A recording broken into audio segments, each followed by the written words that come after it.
Hey guys, and welcome to another episode of A Healthy Dose of Fran. Today I'm here to review a brand new movie, the latest in the Marvel Cinematic Universe, following on from Avengers Endgame, which really I'm kind of still not over. But this film is the finale for the Phase 3 of the Marvel Cinematic Universe, leading on to the next phase.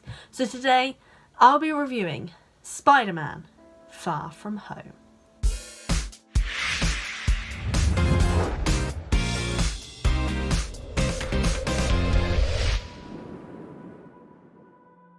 Now, as always guys, there will be spoilers in this video where I'll be talking about the plot and the main elements of the film during my review. So I'll be issuing an official spoiler alert right here, and also putting a time here as to where you can skip to get my final review, my final thoughts, and the rating for this film. So go here if you don't want to hear the spoilers, because they will be starting now. So Spider-Man: Far From Home takes place not long after Endgame and the death of Tony and Black Widow, and everyone is trying to deal with this aftermath because they are still dealing with what was known as the blip, so those who were dusted away coming back at the exact same age in the exact same moment that they left in, and those who stayed are now 5 years older. Now this causes a few issues for Peter in general, with this guy called Brad, who was much younger when they left and is now buffer and older and interested in MJ like Peter is interested in MJ. So we have that sort of romantic obstacle going on there. And while it is funny to have those moments going on, just kind of going from a story point of view, it wasn't completely necessary, but I guess it was kind of there for the comedic value, although it didn't always hit its mark in that aspect.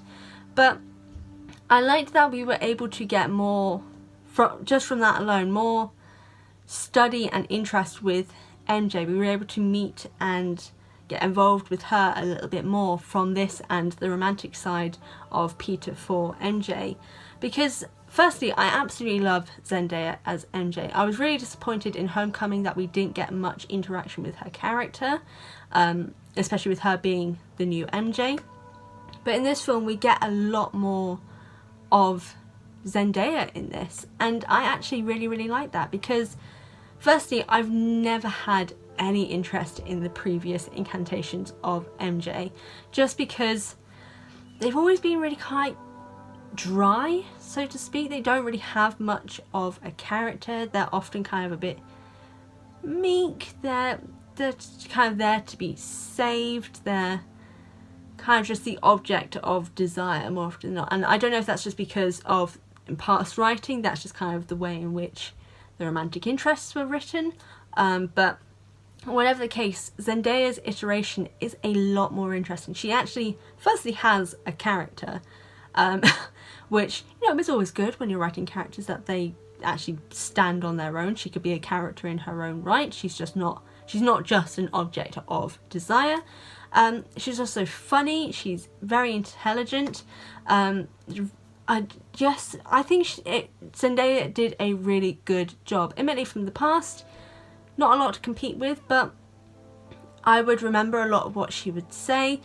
Some of the things that she would come out with were fantastic, and just in general, I was just really glad that we got to have a bit more MJ and a bit more exploration of her character. And she gets really quite involved, especially in like the final part of the film. She gets a lot more involved in the story and in the action, which was great, because she like literally picked up a weapon and like attacked, and it was incredible. But moving on from that and going on to Peter. Now this film in general and as a whole was kind of like a film about finding Peter's identity, because lots of people, especially after the death of Tony Stark, believed that Spider-Man was going to become the new Iron Man. But Peter was still considering himself to just be the friendly neighbourhood Spider-Man, and he didn't feel he had the right or the ability to take over from Tony, because no one can be the new Tony. Tony Stark is Tony Stark. Peter Parker is Peter Parker. But everyone wanted him to be this new Iron Man, and it was just a bit too much for Peter. And I kind of like that he has this struggle, such as with him refusing to answer Nick Fury's calls was because he wanted to have his life back because of everything that had gone on. He was, I suppose kind of in a way, he was struggling to deal with what actually had happened, both with seeing Tony die, technically dying for a period of time himself, and then going back to life as if nothing happened in a way. Which I kind of like, that we do see him struggle, mess up, and be the kid that he is, which I think in past Spider-Man films as well, just in general, it's kind of like they forgot that he was a kid who kind of made these mistakes because he's young, he's inexperienced, he doesn't understand the responsibility that he has to have because he's a superhero. And I put it in quote marks like that because he doesn't feel like a superhero. Yes, he talks about doing superhero things, but again, he's just the friendly neighborhood Spider-Man. He tries to help as best he can, which is very different to Homecoming, which I really like, because in Homecoming he wanted more responsibility, he wanted to be more of a hero, but now he just wants to go back to what he used to do before. And this is where we enter Quentin Beck, who becomes a sort of figure and father figure again to Peter, like Tony Stark was to him. Of course, as most people figured out, it was all a trick. But what was really interesting about this villain, and oh my god, villains are like my bread and butter to me. If the villain isn't good, I'm not going to enjoy the film. And if the villain is good, oh my god, it is incredible. Now Quentin Beck is kind of a little bit of a hit and miss for me. There are good parts about his character and there were bad parts, but predominantly there were a lot of bad parts, and I will get to that now.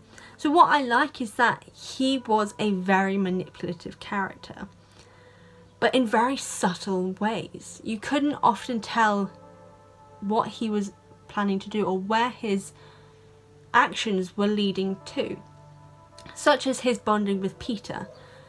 You could almost tell that it was meant to be of a manipulative angle, but it was out of kindness that it came out from, so it was kind of hard to understand the reason behind it. But I think the most interesting part of his character was that everything about him was an act. He wasn't from a parallel universe, he wasn't a superhero, it was all technology. It was all holographic images that created the elementals that we learn about in the trailer, Earth, Fire, Air and Water. His suit and his magic was all holograms and droids, and it was just incredible the way in which that was revealed. Other than the fact that it was a huge exposition dump that was just so clearly the writers just being like, okay, this is what happened, and us being like, okay, you're just telling instead of showing, which is just unnecessary. And I know in this way, the way in which they had to do it, it kind of had to be done, but still, that's where the villain side kind of got let down. But the main bit for the villain was that I could not understand for the life of me what his motivation actually was. He was Tony Stark's right-hand man from the sounds of it. He created his holographic technology that Tony labelled Bath, which was going to be used for therapeutic uses, and then fired him. And so he wanted to get revenge by becoming a superhero and making people believe he was the greatest super... I don't really understand. It was kind of... it really didn't make any sense. And it was just kind of really odd. But, and this is going on to the mid-credit scene, the way in which he goes out is what makes him a really interesting villain for me. He has manipulated the world into believing that Spider-Man is the villain, and even revealed Spider-Man's identity as Peter Parker. So this is obviously going to lead to the drama for the next film as to what is going to happen here. And I think that's really quite interesting, and it leaves us thinking, oh god, what's Peter going to do? I think that's a really interesting point for the film itself. And for Peter in general, we saw that he began to kind of believe in himself a little bit more, especially after realising what Quentin was doing. And to now see that he got this ability to fix and understand what he needed to do, to then have that kind of rug pulled out from under him in that mid-credit scene, it's going to be really interesting to see where he goes from here in the next film. And quite a lot of the things that they talked about in this film were leading up to things that could happen later, which I think is kind of why this film really dragged on a little bit. But I think it was good the way in which they did it, and so many things again are leading on to next and further films. Like the final credit scene shows that Nick Fury and Maria Hill are actually the Skrulls, Talos and his wife Soren, and Nick Fury is in space with a bunch of other Skrulls. So that could be leading on to this next phase, like these, possibly they're going to find the new Avengers, or there's going to be the lead up to the next Captain Marvel film. I don't know, but it's going to be interesting. As a whole though, I think this film definitely had some pacing issues.